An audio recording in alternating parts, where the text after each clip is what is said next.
Hello guys, welcome to A2 Sports Psychology Screencast 2. Normal drill, see the question, have a look at the mark allocation, all the keywords in the question, see if you can circle it.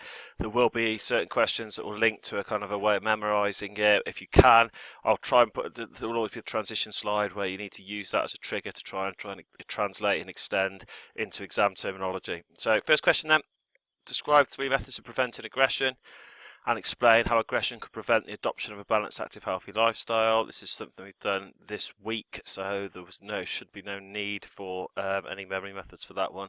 So you can have a quick look through, pause it, have a go at writing down what you think the answer is, and then answers are as follows. So you've got your cognitive. You can have any of these, any 3 out of cognitive, somatic, social. They don't have to be from different categories. It didn't ask for that. So if it was me, I'd probably want to take one out of each just to kind of be safe, but it doesn't ask for that. Key thing is we're looking here, a couple of extra things that I talked about from the lesson on Thursday. So you've got strategies to either impact upon the adoption of a balanced, active, healthy lifestyle. So how does aggression affect that? So you could be banned. That would stop you from having a balanced, active, healthy lifestyle. You could have an injury. Same. It could lead to dissatisfaction. I spoke about that, decrease in performance due to frustration and decision making. And finally, aggression. When aggression takes place, it will usually come from a high level of stress. Now, if you have a high level of stress, that will be considered a dysfunctional component of a lifestyle. Therefore, it does not promote a balanced, active, healthy lifestyle. Going on from there then. Dysfunctional behaviour in a group such as social loafing can lead to decreased performance. Describe the causes of social loafing and ways a coach could prevent this. Okay, so remember social loafing, maybe if you could put a definition to start that one. Okay, so going into that.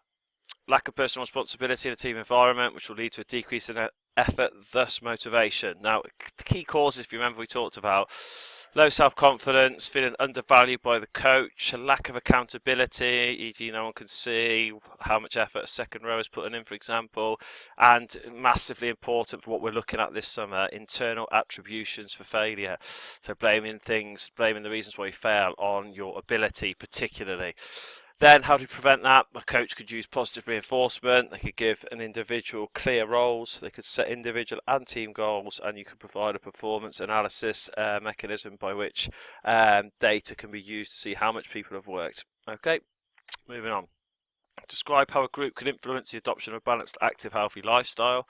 So a group, remember, 2 or more people, okay, working towards a goal. Now what we have to do is think, right, that's all very easy to talk about in terms of teams and sports performance, but groups can have differing kind of effects upon the adoption of a balanced, active, healthy lifestyle. Now I told you to imagine a group, and you know the kind of group would be hanging around shops on a Friday night, drinking alcohol pops maybe. Okay, they'd be wearing decaps. Okay, so basically what you've got to do from that is kind of get your key thing. I didn't mean to put the answers there, so you can have those for free. On there you've got de-individuation, conformity, aggression, peer pressure. I'll put an extra P on the next one as well, and social loafing. So what we're looking for then, de-individuation. So basically when you're in a group, it can often lead to that kind of loss of you having your own individual identity, which can often lead to a withdrawal from what was a team sport, for example. Then you have this kind of confidence issue. Confidence can be increased when you're with other people. Okay, this can then lead to people adopting a balanced, active, healthy lifestyle, but can also increase your confidence to show a dysfunctional behaviour. So for example, smoking. Aggression. So you could basically have, when you're in a group, so you often see a football game, ground, hooliganism, for example. People in a group are way more likely to be aggressive than people who are not in a group. That would link massively. Well, it's usually linked to alcohol as well, but if you can kind of see that, an aggression is something that would be considered a dysfunctional behaviour. Then peer pressure. So peer pressure can work again in 2 ways. So peer pressure can come from people within a group to conform. The key thing I want you to get your descriptors here are conformity. So you've got this concept of a peer pressure from group could either lead you to exercise, or in a negative way it could lead you to dysfunctional behaviours such as alcohol, smoking, drugs. Okay, so going up from there, next one, prejudice. Okay, so you've got this kind of concept of a in-group, out-of-group effect, where you have a certain group with a higher status, and then if you're in that group, great. If you're not, you're out of it, and if you're out of it, that can often lead to a withdrawal from taking part in a healthy lifestyle. So basically, you can think of that in kind of it might be a college environment. Okay, so you have groups of people in academies, for example, who are in a group. Okay, and then there's other people who are not in that group. They might then decide they don't want to take part in physical activity anymore.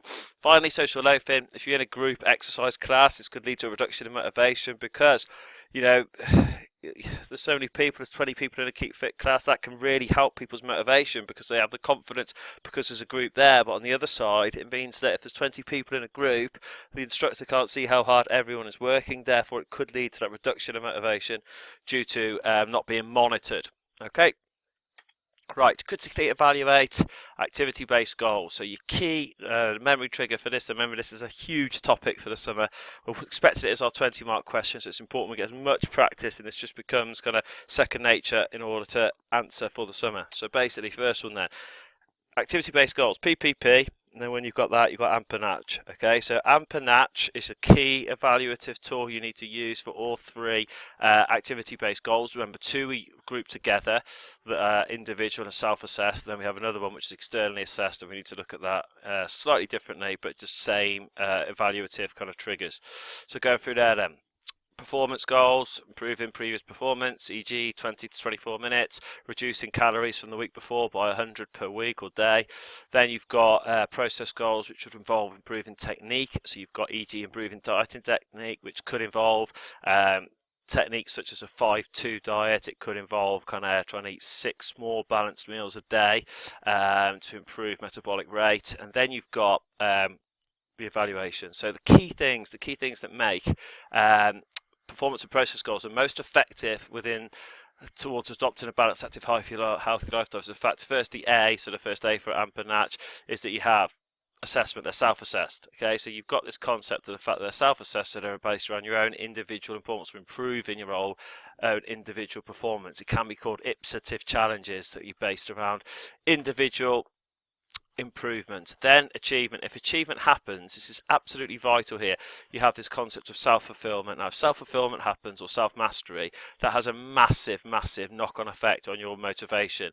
The motivation you'll get from having self-fulfillment and self-mastery is different to any other type because it will lead to an increase in intrinsic motivation, and that then goes down onto your P's. So that will then lead to people being more likely to persist and participate in a balanced, active, healthy lifestyle. Okay, and then last A is they're adjustable. So if you, for example, there's a scope for adjustment with these goals, because if you're trying to do a 5-2 diet where you kind of your 2 days you're working on 600 calories or 400 calories, and you can kind of maybe adjust that by thinking, right, I'm going to go up 100 calories because I just can't do it anymore, it's too much. You can adjust them. Okay, it doesn't have to be set in stone, they're adjustable. And then in terms of natural NAF, they're most effective in NAF performances. They are not ego orientated, they're not based upon winning outcome or results against someone else. So flip side, product goals then. So you've got based on outcome or result. There are goals based on outcome or result.